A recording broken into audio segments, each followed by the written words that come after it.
নমস্কার বন্ধুরা, আশা করি তোমরা সবাই ভালো আছো। তোমাদের পরিবারের সবাই খুব ভালো আছে। দেখো আমাদের টালি চালে চলে এসছে প্রতিদিনের অতিথি, মানে প্রতিদিন এখন আমাদের বাড়িতে আসছে এই বাদাম গাছে কাঠবাদামগুলো পেকে গেছে, এই খাওয়ার জন্য এসছে। তা আমি তাও ওর জন্য দুটো বিস্কুট নিয়ে এসেছি। দেখো কি সুন্দর ও বিস্কুটগুলো আমার হাত থেকে নিয়ে নেয়। তো চলো বিস্কুটগুলো দেওয়া যাক।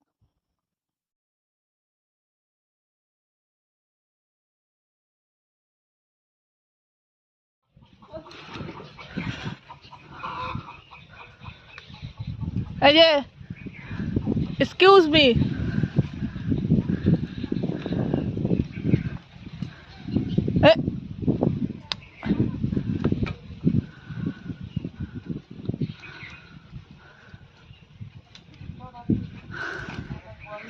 আমার এমনই ভিডিও দেখতে হলে চ্যানেলটিকে প্লিজ সাবস্ক্রাইব করে দিও, আর পেজ থেকে দেখলে পেজটা লাইক অ্যান্ড ফলো করে দিও।